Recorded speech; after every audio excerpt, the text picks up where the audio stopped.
Good afternoon. It's later on in the day. I've been walking around camp, and there's only, like I've mentioned several times, we haven't hit the weekend yet, so there really aren't a lot of people here.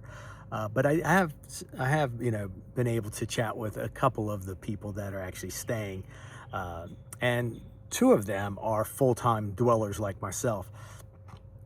One gentleman, he's the one I mentioned at the beginning. There was a larger, like a Sprinter van that you could stand up in. Very, very, very nice gentleman. He is probably late 20s, early 30s. He is a welder by trade. And so he said he had a good job. He had roommates, he had the apartment, blah, blah, blah, blah. But then he noticed that the work, the physical work of the job was taking a toll on his body. And he says he always listens to his body. So he went to his boss and he said, listen, working these 40 hours is really, really hard on my body. I really like working for you. I really like what I'm doing. Can we cut my hours back to 30? And the boss refused outright, saying no, because if I do it for you, then everybody's going to work 30 hours.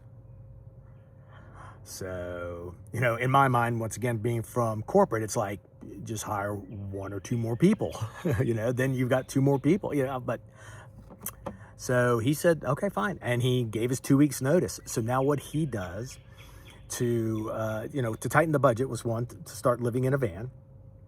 And then two is that he takes basically small contract jobs. So he says he'll go and he'll weld for somebody for like 30 days, or he finds these jobs because welding is a good job. It's a good profession. So he goes around and that's what he does. What was fascinating, one of the things we talked about is that he did say that at one job he actually got like an apartment and some roommates, and he said that he goes, it's nice every once in a while to get an apartment or to get, and I was like, well, why? He goes, because everything's so spread out. So I understand and I get it. And he said, and then he mentioned to me, he was like, and you're even in something even smaller. I said, yeah. I said, but it's okay. It's okay. He did tease me though. He can't stand upright in his van. He said, man, you'd have so much headroom. I'm like, thanks. Going on to the next person I met, he's retired. He's on a fixed income with some medical issues, and he is living out of SUV, but he actually has a tent that he sets up, and it's a rather big tent. And he did it because he can't afford it anymore. He can't afford rent. He said that his landlord just recently, and I just mentioned, I talked about landlords, upping the rent. He said his landlord came to him with a 20% increase. And he said between that, my bill, the health bills, he said he had no money left, and that wasn't even starting with like food. So he sat there and he packed everything up, got in the vehicle, and that's what he's doing now. He's new to it all. He's been doing it for, I think he mentioned like 4 or 5 months now, kind of like me.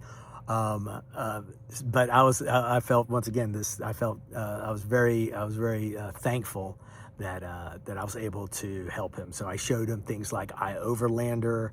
I talked to him about going down to Quartzsite during the winter months, and he could get the LTVA pass, which is the long-term visitors pass, which is I think $180 for 6 months. And I said, listen, even if you go there for just 4 months, it's an incredible savings, when you think about the cost per day. And then, because he's been mainly boondocking in Mississippi and Alabama. And I'm like, well, those places are hot. And he goes, yeah. And that's why he's so, he was really delighted when he came up here. So very, very, very nice people. And, you can see the different stories. You got the one young man that's sitting, well, young to me. The one gentleman is like, he's got a trade, but he just doesn't want to wear his body out just to make money. He also wants to be able to do things. And, a lot of older people, when people, especially in those kind of jobs, when they get older, it's hard to move around.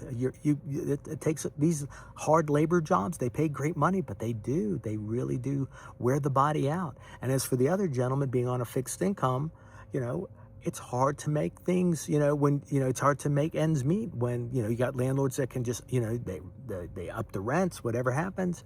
So it's just interesting. It's wonderful to see their stories, and, it's touching, and also, but at the same time, I'm glad I was able to interact with them, giving them a little bit of my understanding and a little bit of what I know, the little bit I know. But once again, that's the purpose of my channel, is that I want to give as much information out as possible to help as many people as possible, in the legend of, Bob Wells himself, because that's what he was all about. He was all about just, gratitude and helping and doing. And I think that's a good lesson for all of us. And I think that would make everything a little bit better.